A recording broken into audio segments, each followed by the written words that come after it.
مجھے ایک صاحب کہنے لگے افریقہ کے ایک لمبے سفر میں ہم تھے، ہم ذکر کر رہے تھے، پیدل کا سفر تھا، رات ہو گئی، درمیان میں ایک ندی پڑی تھی، ندی میں دیکھا تو پتھر ہے اور تھوڑا تھوڑا پانی ہے، تو کہا ہم پتھروں پہ پاؤں رکھ کے ندی ساری پار کر کے، بڑی ساری ندی تھی، آ گئے۔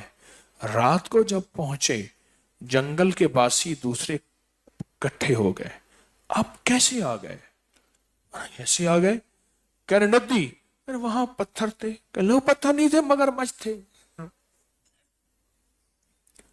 ہمارے تو کئی جانور بندے گم ہو گئے، انہوں نے کہا نہیں ہمارے تو کچھ نہیں ہوا، ہمیں رات کی تاریکی میں ایسے پتا چلا کہ وہ پتھر ہیں ندی کے اندر، ادھر بھی پانی بہ رہا ادھر بھی بہ رہا، ہم پتھروں پہ پاؤں رکھتے رکھتے یوں آ گئے، اور وہ مگر مچھ تھے۔ لیکن حیرت سے ہمیں دیکھیں ہمارے ہاتھ پاؤں بچ گئے، کچھ بھی نہیں، پتھر تھے۔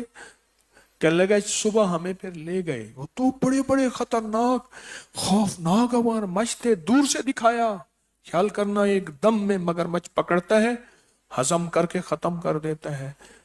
سورۃ اخلاص کتنے کتنے بڑے بڑے مگرمچھوں سے ایسے بچا دیتے، ہمیں پتہ ہی نہیں چلتا، ہم سمجھتے ہیں تھوڑے سے پتھر تھے، تھوڑا بہت ایسے جو ہے وہ کوئی تکلیف ہلکی پھوسی ایسی ہوئی اور ہلکی سی تکلیف میں ایسے ہم یوں نکل گئے، وہ ہلکی تکلیف نہیں ہوئی، وہ بہت بڑا مگرمچھوں کا ایک سمندر تھا جو ہضم کر جاتا، وہ ہلکی پھلکی تکلیف پتھروں پہ ایسے ڈولتے ہوئے یوں جھولتے ہوئے یوں نکل گئے۔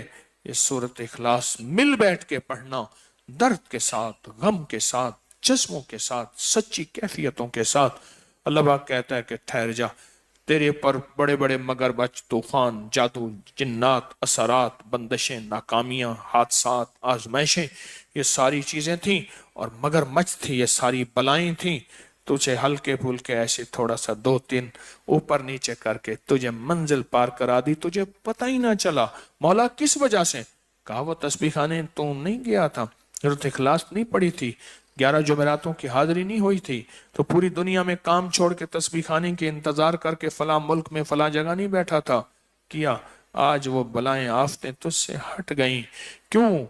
تو میری صفائیاں بیان کرے، تو لوگوں کو میرے بارے میں کہے میرا رب پاک ہے، بے نیاز ہے، کوئی بیٹا نہیں، کوئی بیٹی نہیں، جنا نہیں، ایسا نہیں، ایسا نہیں، اللہ اس سے پاک، اللہ اس سے پاک، اللہ اس سے پاک، اللہ اس سے پاک۔ تو لوگوں کو میری تعریفیں کرے، میری محبتیں دکھائے، میرا تعلق بنائے، سارا کچھ کرے، پھر مگرمچھ یہ تیرا کچھ کر سکتے نہیں کر سکتے۔ اس ویڈیو کو لائک اور شیئر کریں، اب کریں یوٹیوب چینل کو سبسکرائب کریں اور روزانہ زیادہ سے زیادہ سبسکرائب کروائیں۔ آپ دوسروں کے لیے صدقہ جاریہ بنیں گے، اللہ پہلے آپ کے دکھ ٹالے گا۔